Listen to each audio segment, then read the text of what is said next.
Le Grand Dialogue. Sigi Kafoba. Edouani Wamakaran. Le Grand Dialogue, l'émission de débat du studio Tamani sur votre radio. Chenni Beri. Halud Mauni. Chenni Beri. Sigi Kafoba. Le Grand Dialogue. La France et ses alliés ont annoncé ce jeudi le retrait de leurs forces déployées au Mali pour combattre le terrorisme. 9 ans après le lancement de l'opération Serval, ces troupes restent tout de même au Sahel. Les autorités françaises et leurs partenaires invoquent des conditions politiques, opérationnelles et juridiques non réunies pour poursuivre leur engagement. Ce départ est annoncé alors que le Mali diversifie ses partenaires. Quelle analyse de ce retrait de Barkhane et ses alliés? Quelles peuvent en être les implications? Les nouveaux partenaires peuvent-ils les remplacer? Studio Tamani pose le débat avec Modibo Mao Makalou, il est économiste, docteur Mariam Sidibé, enseignante-chercheur, et Mohamed Mamata Touré, membre du mouvement Anko Mali. Pour présenter ce débat, je suis Sekou Gadjigo. Mesdames, Messieurs, bonsoir et bienvenue. Le Grand Dialogue. Je le disais à l'instant, la France et ses partenaires européens, mais aussi le Canada, ont annoncé aujourd'hui qu'ils vont quitter le Mali. Je veux dire, leurs troupes vont quitter le Mali. 9 ans donc après le lancement de l'opération Serval qui a permis de barrer la route au groupe djihadiste. Aujourd'hui, la France parle de 4 à 6 mois d'un retrait coordonné. Aujourd'hui, avec Aïssata Diarra, nous allons voir les détails de cette déclaration faite ce matin par les dirigeants européens. La force française Barkhane et la force européenne Takuba vont quitter le Mali. Les dirigeants européens et leurs alliés du Canada expliquent cette décision par les multiples obstructions des autorités de transition maliennes. Selon eux, les conditions politiques, opérationnelles et juridiques ne sont plus réunies pour poursuivre efficacement leur engagement militaire actuel dans la lutte contre le terrorisme. Toutefois, ces pays affirment qu'ils restent déterminés à soutenir le Mali et sa population dans leurs efforts pour obtenir une paix durable et la stabilité. Le chef d'État français a précisé que ce retrait se traduira par la fermeture des emprises de Gossi, de Menaka et de Gao. Ces fermetures se feront de manière ordonnée avec les forces armées maliennes et avec la mission des Nations Unies au Mali, ajoute Emmanuel Macron, tout en précisant que le retrait des troupes françaises prendra 4 à 6 mois. Selon l'état-major français, 2500 à 3000 soldats français resteront toujours au Sahel après le retrait du Mali. Alors, c'est l'actualité du jour. La France, un partenaire important du Mali dans la lutte contre le terrorisme, décide avec ses alliés de se retirer. Selon le président français, les troupes françaises et européennes vont quitter le Mali dans les 4 à 6 mois à venir. D'abord, je voudrais vous demander à vous, Modibo Mao Makalou, quelle analyse faites-vous de cette décision ? Écoutez, il y a eu une conférence de presse au niveau de l'Élysée qui a expliqué un peu, le président français Macron a expliqué un peu les conditions de retrait de la France, qu'il a justifié en disant que les conditions politiques, opérationnelles et juridiques ne seraient plus réunies au Mali. Donc l'Europe et ses partenaires, le Canada, en l'occurrence, ont décidé de se retirer du Mali, mais pas de quitter le Sahel. Mais en plus, il a rajouté une seconde partie, c'est-à-dire que la coopération serait étendue aux États du Golfe, de Guinée et à l'Afrique de l'Ouest. Donc, je veux dire que c'est une réorganisation, mais ce qui n'a pas été expliqué de manière explicite, c'est en fait le désaccord entre les autorités de la transition du Mali et les autorités françaises par rapport non seulement à l'opération Barkhane qui sévit au Mali, mais aussi à Takuba qui se projetait au niveau des 3 frontières dans la région du Liptako-Gourma. D'accord. Docteur Sidibé Mariam, c'est vrai que ça avait été annoncé, mais est-ce qu'on n'a pas l'impression que ça a été un peu accéléré? Comme tous les Maliens, nous avons appris aujourd'hui ce plan de retrait qui se dessinait de toutes les façons au vu des évolutions des événements ces dernières semaines. Et quelque part aussi, il y avait de toutes les façons une réorganisation du dispositif militaire au Sahel qui était déjà prévu, même si à l'époque on ne parlait pas de retrait, on parlait de réorganisation quelque part parce que le dispositif tel que pensé présentait certaines limites de par l'évolution du conflit, les acteurs et surtout la zone du conflit. Maintenant où on parle de nouvelles zones de prévention de conflit, ce qui peut peut-être justifier aussi le fait que M. le Président Macron parle de la zone nouvelle, de la zone Golfe de Guinée qui peut être dans le même dispositif. Après, la question, c'est qu'on vient d'apprendre la nouvelle. Je pense que c'est un peu hasardeux d'avoir tous les commentaires sur cette nouvelle parce que jusque-là, si ce retrait progressif a été annoncé pour une période de 4 à 6 mois, nous ne savons pas comment cela va se faire concrètement, comment cette organisation va se faire, quel serait le pays qui va abriter les troupes françaises et ses partenaires si ce n'est plus le Mali, et comment le dispositif de coopération sécuritaire va se faire parce qu'on ne peut pas en fait cantonner la question de l'insécurité au seul cas du Mali, sachant que les dynamiques, les frontières sont poreuses. On ne peut pas sécuriser les pays limitrophes du Mali et ne pas sécuriser le Mali. Je pense que ces deux États souverains qui ont voulu avoir une coopération militaire poussée, l'État, c'est une continuité. Les autorités, peut-être les autorités, à l'époque, il y a 9 ans, ont fait appel à la France pour venir les appuyer dans la lutte pour la sécurité au Mali, quand il y avait une forte montée des groupes armés. Et si ces mêmes autorités pensent aujourd'hui ne plus avoir besoin des services de la France et les partenaires, ont toute la légitimité de demander le retrait. Mais après, il est assez tôt pour tirer toutes les conséquences de ce retrait et surtout de maîtriser quels peuvent être les impacts directs ou indirects sur le Mali et surtout les pays de la sous-région, parce que la question n'est pas que le Mali, la question intéresse aussi les pays frontaliers du Mali. D'accord, nous allons tout de même aborder cet aspect des impacts, quels peuvent être les impacts et les implications que ce retrait pourrait avoir. Mohamed Mamata Touré, on l'a dit, la France avance quelques arguments, parmi lesquels des obstructions de la part des autorités de la transition actuelle. Est-ce que vous êtes convaincu par ces arguments pour justifier ce retrait-là? Bon, ça, ce sont les arguments des autorités françaises. Ils ont dit leurs arguments. Si les autorités maliennes aussi essayent d'avancer leurs arguments, nous allons avoir deux arguments différents qui vont se confronter. Donc, à ma façon de voir les choses, moi, je dirais tout simplement que l'opération française a échoué au Mali, sinon dans le Sahel. Du fait que depuis que la France est venue, ça fait 9 ans. Pendant 9 ans, vous n'avez pas pu mettre fin à ce terrorisme. Pendant 9 ans, les Maliens vous soupçonnent d'être en complicité avec ces forces du mal. Pendant 9 ans, nous sommes en train de constater la destruction des villages, les enlèvements de bétail, et puis des personnes qui sont prises en otage souvent ou exécutées. Donc maintenant, qu'est-ce que nous autres, nous allons dire? Nous allons dire qu'il y a une main cachée derrière ces terroristes qui sont là. Donc maintenant, encore, cette déclaration de la France, vous savez, c'est pour nous un aveu que le président français est en train de faire. Et si la France avait assumé qu'elle avait échoué depuis longtemps, on n'allait pas être là où nous sommes aujourd'hui. Il fallait voir les choses et puis faire une réorganisation de la situation sécuritaire ou du maintien des forces françaises dans le Sahel, pas qu'au Mali seulement. Donc, leur discours ou leurs arguments, ça n'engage que, et nous avons d'autres façons de voir les choses différemment. D'accord. Modibo Mao Makalou, nous avons vu à un moment, en tout cas, nous sommes toujours dans ce contexte de brouille diplomatique entre le Mali et la France. Est-ce qu'on peut dire que maintenant, on va vers une rupture militaire? Et si c'est le cas, qu'est-ce que ça pourrait où est-ce que ça pourrait nous conduire? Bon, nous sommes dans une zone de turbulence au niveau des relations diplomatiques, mais je ne pense pas que nous soyons au bord de la rupture. Parce que je crois qu'il y a des canaux d'échange jusqu'à présent. Et le fait que les accords de coopération, il ne faut pas l'oublier, nous avons signé quand même 2 accords de coopération très importants, c'est-à-dire le Mali et la France. Ce sont des accords de coopération en matière monétaire et en matière de défense.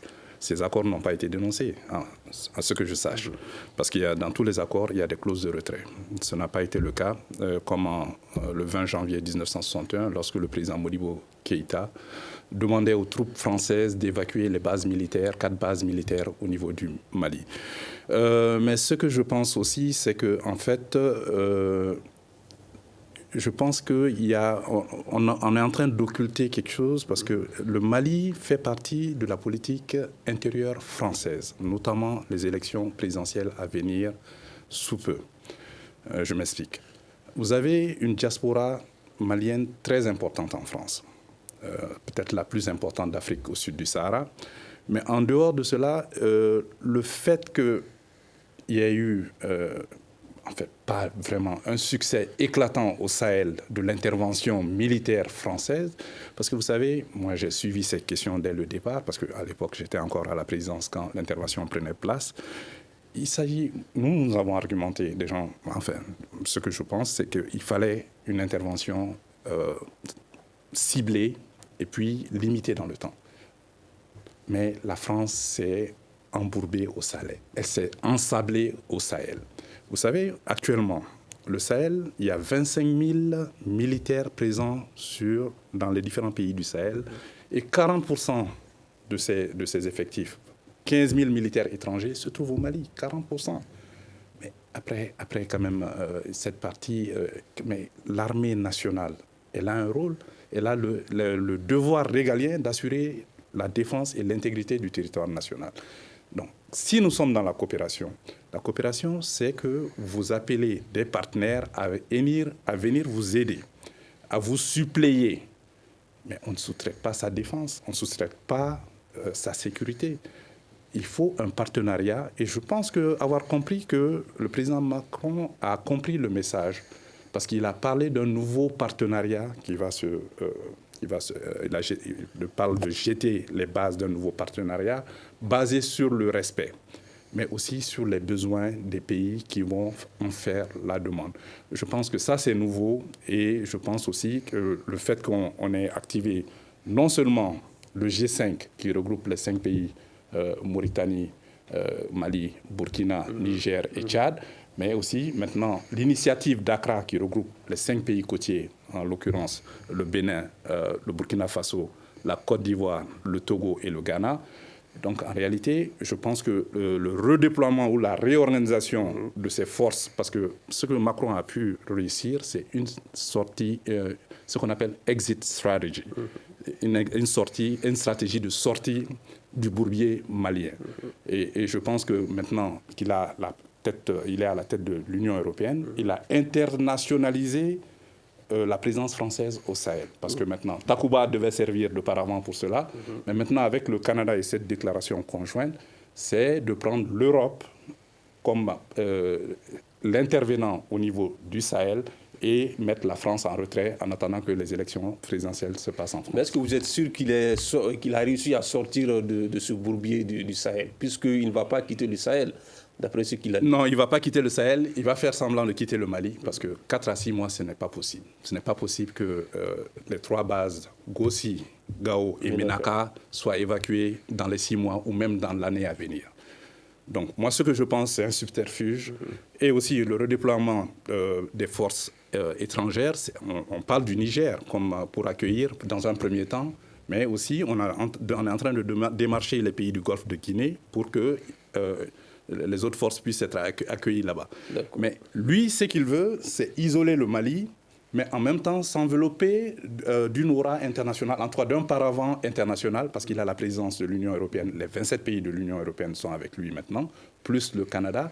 Et en termes économiques et militaires, parce que vous savez, la France et avant le Royaume-Uni, avant qu'il ne se retire de l'Union européenne, sont les bras armés de l'Union européenne. Tout à fait. Voilà. Tout à fait. Docteur Sidibé, quand Modibo Mahamat-Kallou parle de bourbier dans le Sahel, est-ce qu'on peut dire que la France s'est trompée de stratégie en venant combattre le terrorisme ici? Si c'est le cas, d'abord, nous constatons qu'il y a une erreur, mais on remarque qu'elle décide aussi d'étendre cette lutte-là au niveau des pays du Golfe également. Est-ce que vous comprenez cette stratégie des autorités françaises?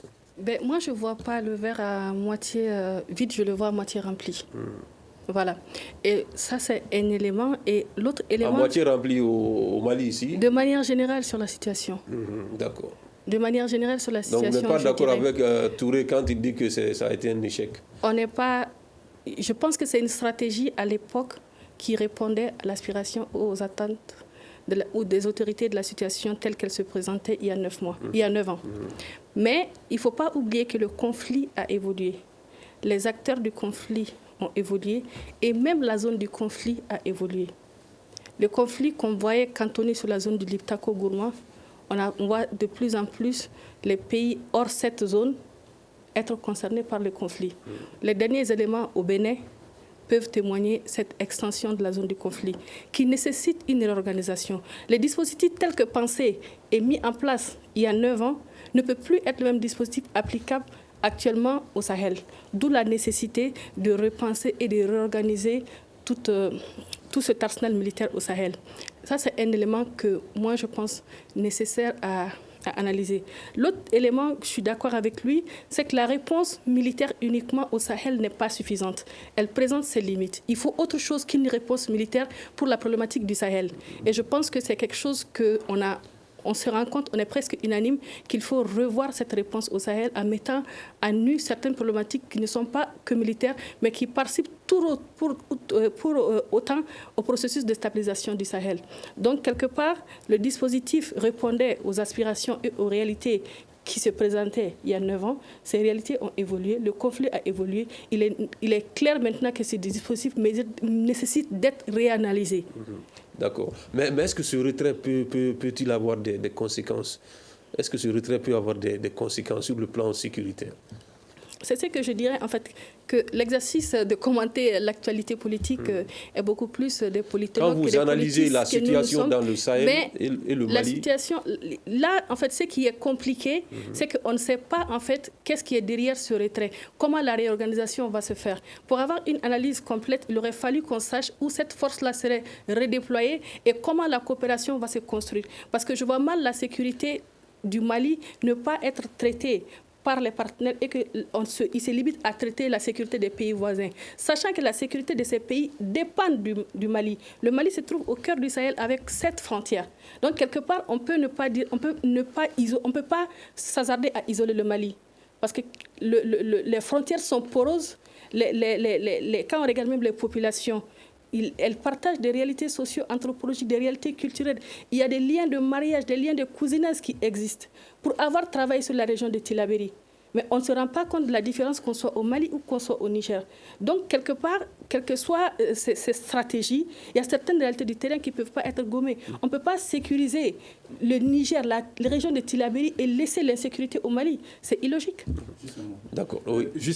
C'est-à-dire l'Union européenne a fait une déclaration pour dire que la réorganisation est en cours et devrait s'achever en juin 2022. Donc, madame a totalement raison qu'on ne peut que spéculer pour le moment parce que c'est en cours. D'accord.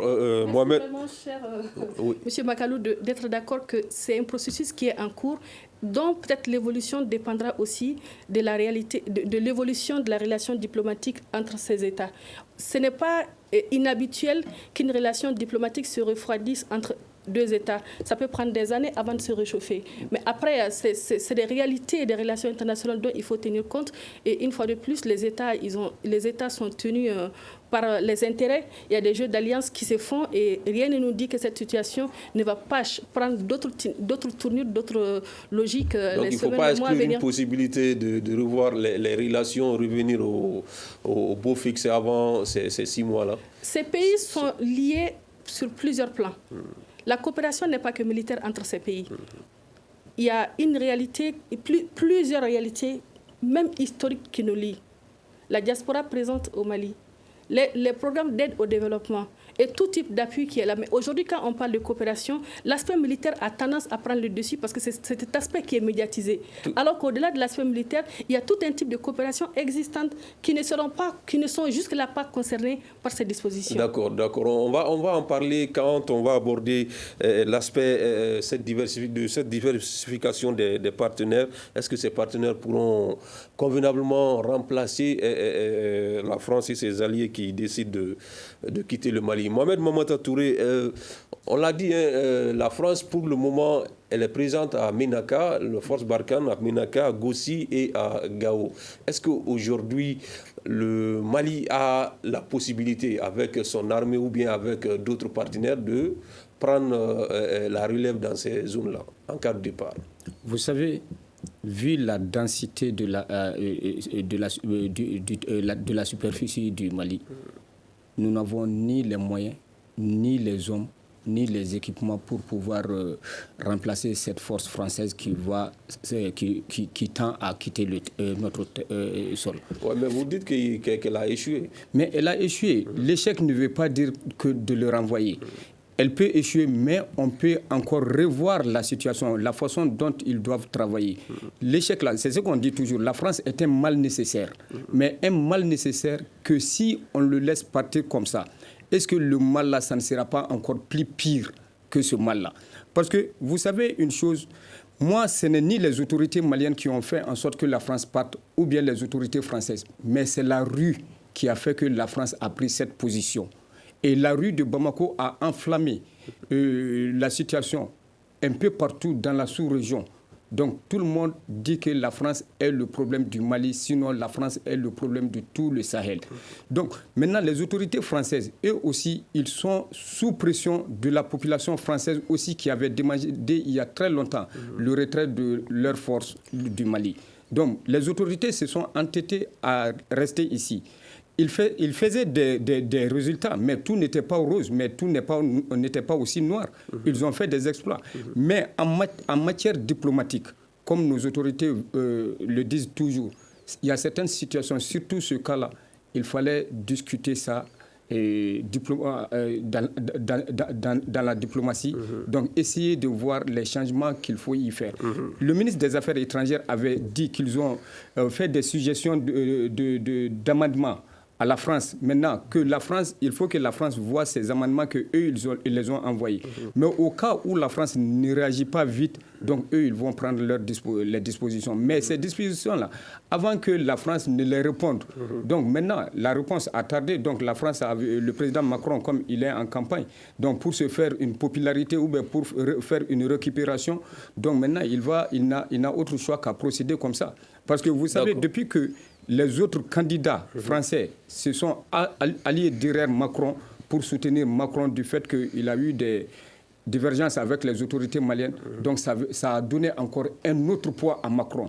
Donc il était obligé d'agir ainsi. D'accord. Le docteur Mao Makalou, quelles peuvent être les implications de ce retrait? Qu'est-ce que ça peut impliquer, le retrait de ces forces-là? Mais les forces, parce que comme vous le savez, c'est... en réalité, Barkhane, ce sont les autorités françaises qui ont initié Takuba et qui ont réussi à en faire une opération européenne des forces spéciales. Mais ce n'est pas beaucoup, c'est 800 personnes.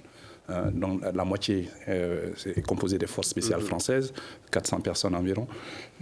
C'est-à-dire que la France, comme mon voisin M. Touré vient de le dire, la France s'est sentie piégée. Et je reviens sur la stratégie de sortie du bourbier malien pour la France. Le président Macron ne savait pas comment quitter le Mali. Il était en difficulté, il y a une campagne présidentielle qui arrive, et il a profité de cette occasion, d'étant à la tête de l'Union européenne, et en exacerbant, parce que les bisbilles diplomatiques, les écarts de langage en tout cas, de certaines autorités françaises envers les autorités de la transition du Mali, moi, je refuse de croire que ce n'était pas suscité ni provoqué. C'était de la provocation pure et simple. Donc vous pensiez que la France cherchait à quitter le Mali depuis longtemps? Mais bien sûr. Mais si le pays ne représente pas un enjeu aussi important pour lui, pour qu'elle décide de quitter le pays. Ce que j'essaie d'expliquer, maintenant, l'idée, c'est d'essayer d'isoler le Mali. Parce que maintenant, vous voyez, la semaine dernière, Mme Van Leyen, de la Commission, la présidente de la Commission de l'Union européenne, a annoncé un partenariat stratégique pour les infrastructures d'environ 150 milliards d'euros pour l'Afrique. Tout cela, c'est pour contrer la Chine et les États-Unis. Parce que les États-Unis, Joe Biden et son équipe ont annoncé qu'ils venaient en Afrique aussi. Tout le monde va venir en Afrique. Maintenant, c'est aux Africains de définir les contours de leur coopération. je vais vous dire une chose, la coopération, c'est quand vous appelez les partenaires autour de vous, mais c'est le pays qui doit coordonner la coopération.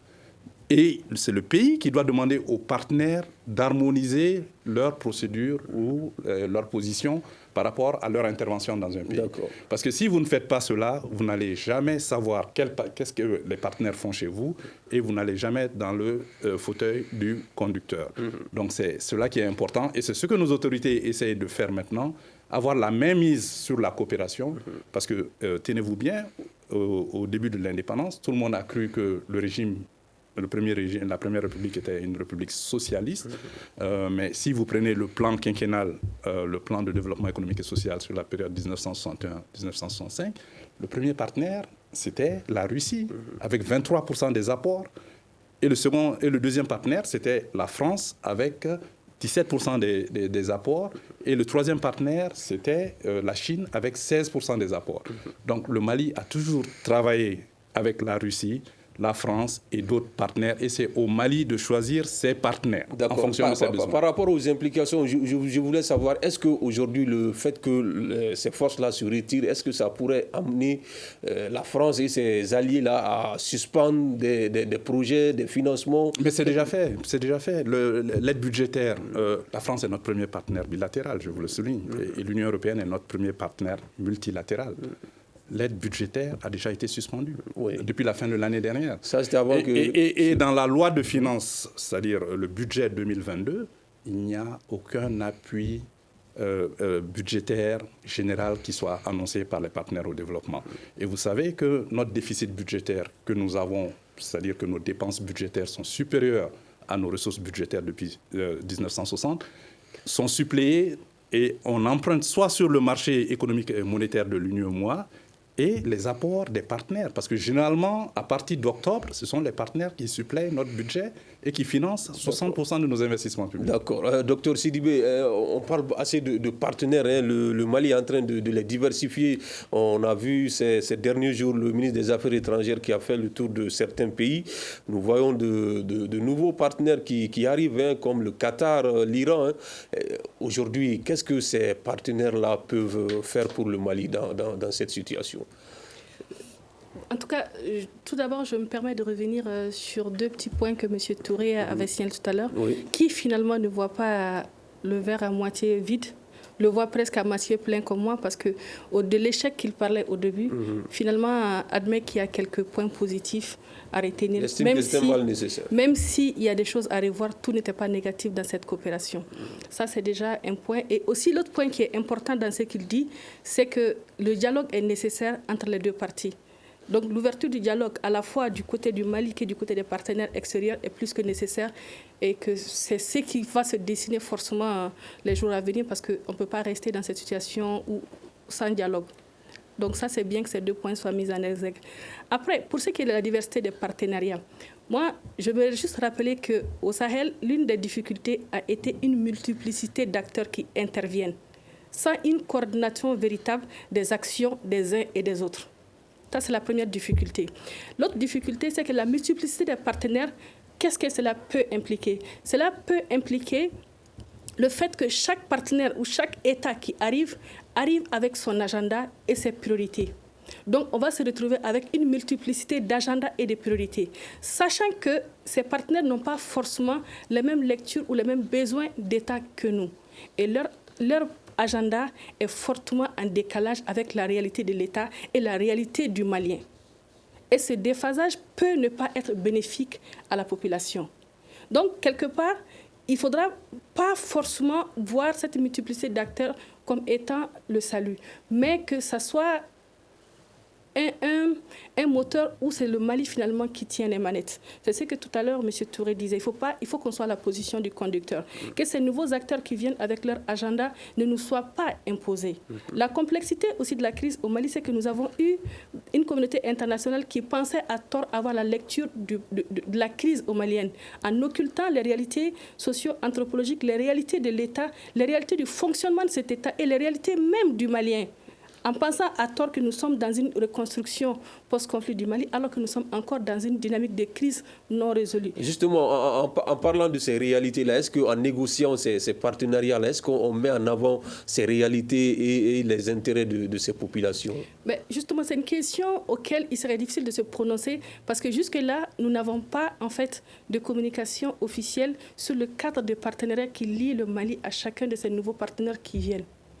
Encore moins pour les partenaires précédents. Donc, on n'a pas en fait de visibilité parfaite sur les conditions qui amènent ou les conditions d'installation de ces partenaires au Mali. Quel est le prix à payer par le contribuable malien? On n'a pas de réponse à ces questions. Tant qu'on n'a pas de réponse à ces questions, il serait hasardeux pour le Malien de dire que finalement, tel partenaire est mieux que l'autre partenaire. Sachant qu'une fois de plus, les États n'ont pas d'amis, ils n'ont que des intérêts. Ce sont les intérêts, que ce soit politique, que ce soit économique, que ce soit tout type d'intérêt, ce sont les intérêts d'abord qui motivent la relation d'État en État. Et tant que nous, on n'a pas une visibilité claire sur les intérêts, les motivations de chaque nouveau partenaire, je mettrai des réserves. D'accord. Mohamed Mamata Touré, je le disais tantôt, il y a beaucoup de partenaires maintenant. La Russie, même si officiellement, la Russie dit que sur le plan militaire, quand même, elle n'est pas présente au Mali. Mais en tout cas, on a vu le ministre malien des Affaires étrangères en Russie qui a annoncé des partenariats dans beaucoup de domaines. L'Iran, le Qatar, la Chine. Est-ce qu'aujourd'hui, tous ces partenaires-là peuvent remplacer convenablement la France et ses alliés? Vous savez, ce n'est pas d'avoir beaucoup de partenaires qui veut dire réussite ou victoire. La diversification, il faut tenir compte des clauses des contrats qui vont lier les deux États. Si nous appelons tous les États du monde à venir au Mali, et sur quelles conditions? Quelles seront les clauses? Et quand la France venait, les contrats qui avaient été signés avec la France, qui connaît le contenu de ces trucs? Nous avons même eu des députés qui disent qu'ils n'ont jamais vu le truc de l'accord de défense. Les gens ont interprété ça n'importe comment. Donc maintenant, il faut que les autorités s'assument s'ils diversifient les partenariats, que ce soit des partenariats vraiment visibles, des partenariats vraiment sérieux, des partenariats vraiment gagnant-gagnant. Et il ne faut pas qu'ils essayent de nous dire que la Russie va venir, on va les attribuer tel puits de pétrole, telle ressource minière, telle chose en catimini et nous ne sommes. Il faut voir le problème de l'entreprise russe qui est là, que la France qualifie de Wagner, dont Poutine dit que c'est une entreprise qui est là. Et nos autorités disent qu'il n'y a pas de Wagner, qu'il y a des formateurs. Donc la chose, elle est tellement complexe et tellement floue que nous ne parvenons même pas à se retrouver dedans. Donc, vu cette complexité, donc, il est temps à ce que les autorités, vraiment, ils essayent de faire le bon choix de partenaire. Et quel partenaire va évoluer dans telle ou telle zone et avec quelles conditions? Avec l'arme, ils vont évoluer seuls ou bien ils vont évoluer avec l'armée malienne. Donc, il y a beaucoup de points dont il faut tenir beaucoup compte. Il ne faut pas qu'ils se jettent dans quelque chose pour dire qu'on a fait des contrats avec l'Iran, avec la Russie, des choses comme ça.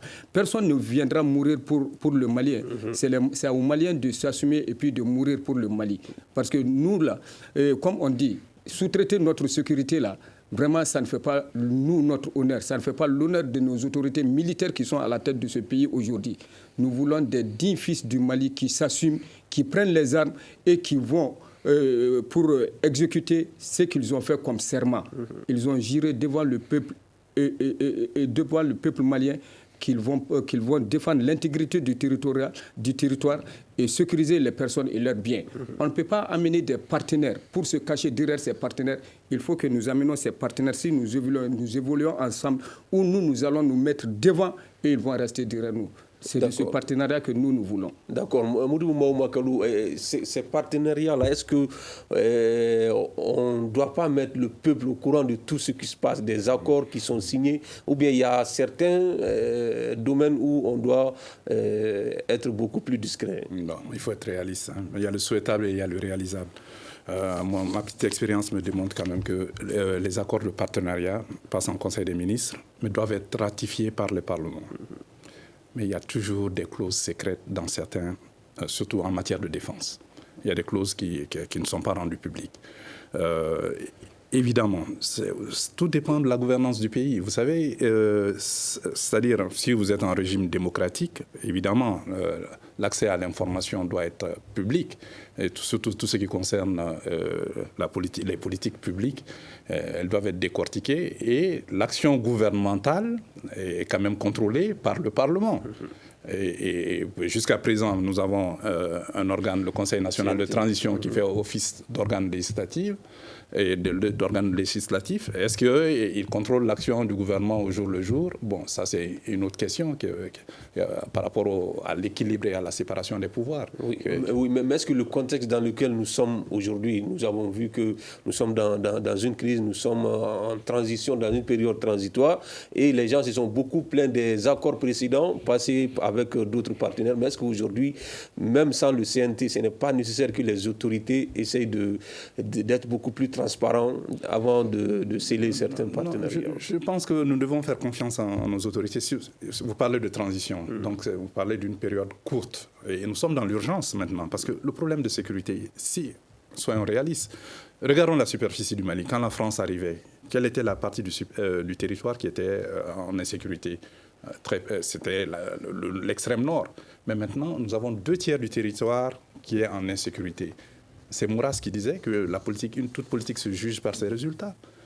Donc la réponse militaire de la France et en tout cas de la communauté internationale a été un échec au Mali. Ça, il n'y a aucun doute là-dessus. Si vous voyez les 3 pays du Sahel, le Burkina, le Mali et le Niger, le nombre de morts, on parle d'une vingtaine de milliers de morts, de plusieurs milliers, de plusieurs centaines, sinon de millions de déplacés. Mais en quoi cela peut contribuer à rassurer les populations? Mais ce que j'ai quand même compris dans le discours d'aujourd'hui du président Macron, c'est qu'il a parlé de changement de paradigme. Parce qu'il a parlé que la position des partenaires avait évolué au Sahel. Mais je pense que c'est surtout dû au fait que les opinions publiques sahéliennes ont montré leurs exaspérations. Parce que vous savez, les défaites militaires vont toujours être accompagnées de soubresauts politiques. Et cela se ressent non seulement dans nos pays, vous avez vu les changements de régime, mais ça risque de rejouer sur la présidentielle en France. D'accord. Docteur Sidibé Mariam, ces partenariats, vous l'avez dit, on ne sait pas comment ils sont négociés, mais est-ce qu'on peut savoir s'ils profitent réellement au pays? Vous avez répondu vous-même partiellement à la question en disant que on ne sait pas comment ces partenariats sont négociés, quelque chose dont on ne connaît pas l'ensemble du contenu. Est-ce qu'il ne serait pas trop hasardeux que ça profite ou pas à un pays? Mais ce qui est intéressant, c'est qu'on parle de transparence. C'est vrai que la transparence est ce qui est souhaitable, comme il le dit M. Makalou. Mais au-delà de ce qui est souhaitable, il y a aussi ce qui peut être classé du secret défense ou du secret d'État. Ça, c'est la partie obscure que nous, on n'aura pas accès en tant que citoyens lambda. Mais toujours est-il question que la pression dont en fait, on parle que cette pression qui est exercée n'est pas exercée seulement au Mali. On voit que c'est la même dynamique un peu présente au Burkina, au Niger à des moindres degrés, parce que là, c'est à peu près... Le schéma est beaucoup similaire dans ces pays. Mais cette pression aussi, elle est valable pour les dirigeants. Nous avons une démocratisation de l'information. Nous avons une certaine libéralisation de la parole. Le citoyen malien se sent concerné. Ce qui se passe, c'est que nous avons développé une forme de résilience. Nous avons des États qui se sont construits dans la crise.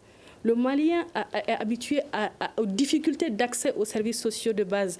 Il n'y avait pas d'école pendant plusieurs mois. Les enfants restent à la maison. On n'a pas accès aux hôpitaux, on a recours aux médecines traditionnelles, on n'a pas accès à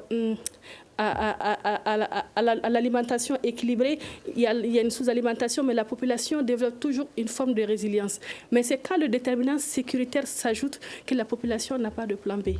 On peut développer une résilience face à tout, sauf l'insécurité, parce qu'on n'a pas la capacité de se sécuriser nous-mêmes. D'où cette grogne sociale qui monte. Et on se rend compte que ces mouvements sont toujours précédés par une forte augmentation de l'insécurité. Et tant que nos États ne seront pas détenteurs du monopole de la violence au sein de leur territoire, tant que l'offre du service de sécurité, telle que demandée à juste titre par les citoyens, ne sera pas donnée, on aura toujours cette pression sur les dirigeants qui, par extension, peut interpeller les relations bilatérales entre les autres États. Donc, quelque part, n'ayant pas le contenu total de ces accords, on ne peut pas dire aujourd'hui que ces accords soient profitables ou pas au Mali. Mais une chose est sûre, c'est que quelque part, nous sommes obligés de faire confiance à nos dirigeants, à condition qu'aussi on ait les gages nécessaires, que ce sera toujours l'intérêt du peuple malien qui sera au-dessus et qu'on arrivera à transcender les clivages politiques ou autres types de clivages qui miment la classe politique, où on assiste à une rupture de confiance entre les citoyens et le politique, et aussi entre le citoyen et les forces de défense et de sécurité. Ceux qui ne sont pas aussi des éléments nouveaux, mais qui se sont accrus au fur et à mesure qu'on s'enlise dans le conflit. D'accord. Mohamed Mamanta Touré, on l'a vu, ce départ a été précédé par des tensions diplomatiques. Généralement, quand il y a des tensions entre les États, c'est sur le plan diplomatique qu'on essaie de résoudre la question. Selon vous, qu'est-ce qu'on peut faire aujourd'hui pour ramener, pour que ces relations-là puissent revenir à la normale et que le Mali et la France aient de bonnes relations de coopération comme on l'a connu par le passé, quoi. Qu'est-ce qui peut être fait aujourd'hui? Ce qui peut être fait, c'est d'arrêter ce bras de fer et avec la sous-région et avec les Comment l'arrêter? Mais nous, nos autorités, ils disent que en matière diplomatique, ils peuvent se parler, ils peuvent se dire des choses et ils peuvent négocier et puis s'entendre. Mais pourquoi ne pas aller autour d'une table de négociation ou de dialogue? Le président de la transition, il a toujours prôné, il a toujours fait appel au dialogue. Mais pourquoi on ne va pas vers le dialogue? Ce bras de fer-là, ça ne nous grandit pas, ça ne nous avance nulle part. Qu'on fasse 1000 ans comme ça, on finira par négocier, par discuter et puis par venir autour d'une table avec les différents partenaires. Donc ça ne sert à rien de continuer sur mais est-ce que ces partenaires aussi, on n'a pas l'impression qu'ils n'écoutent pas les Maliens? Non, ce n'est pas parce que ces partenaires n'écoutent pas les Maliens. Parce que, par exemple, quand on a vu la mobilisation qu'il y a eu ces derniers temps, quand on entend certains partenaires dire que c'est toujours de la manipulation, est-ce que ce n'est pas un peu exagéré? C'est pourquoi je dis que ce n'est pas les autorités maliennes qui ont soulevé tout ce mouvement-là, c'est la rue qui l'a fait. La cause, c'est la rue. Bon, ils vont dire qu'il y a une main cachée derrière cette rue parce que c'est des gens qu'ils voient dans des institutions du pays qui sortent pour dire des choses et qui ne sont pas interpellés par les autorités aussi. Donc, chaque fois que des choses se passent dans ce pays, on dit chaque fois qu'on a appris par voie de presse, soit par Facebook, soit par voie de presse. Donc, un État ne se gère pas par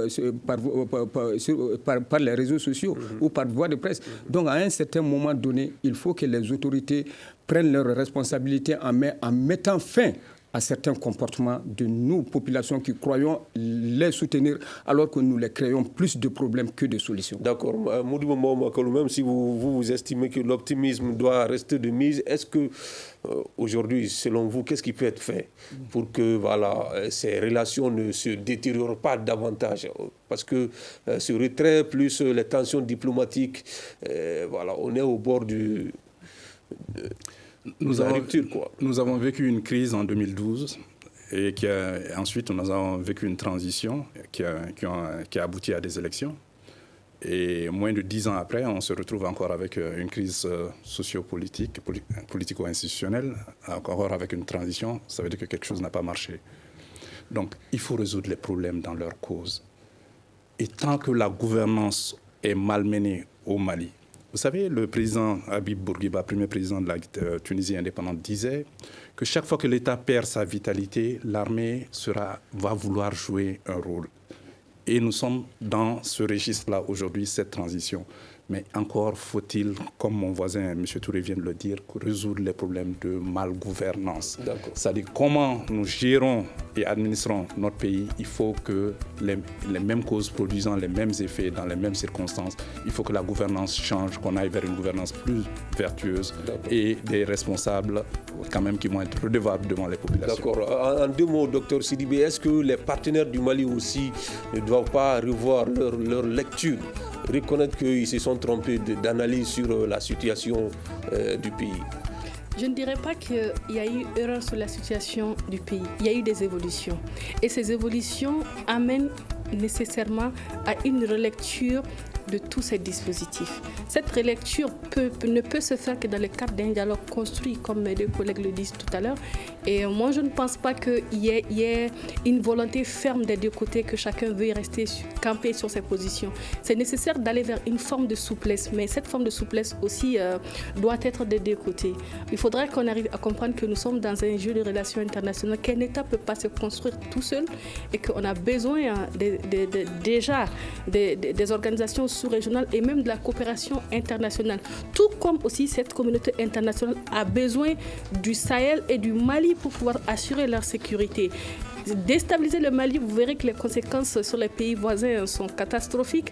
Sur l'Occident, c'est les mêmes vagues de migration qui vont déferler sur l'Europe qui ne pourront pas contenir. C'est les mêmes mouvements de groupes armés ou autres types de mouvements terroristiques qui peuvent être développés à partir du Sahel et déstabiliser l'Europe.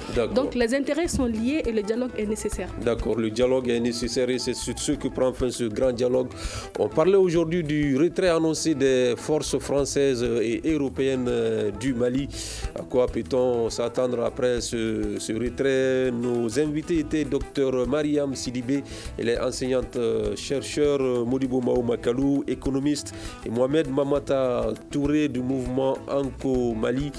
Cette émission a été présentée par Sekou Gadjigo, mise en onde par Gagni Kanté. À la régie vidéo, il y avait Salim Diouara. Merci à toutes et à tous et à demain pour un autre numéro du Grand Dialogue. Le Grand Dialogue.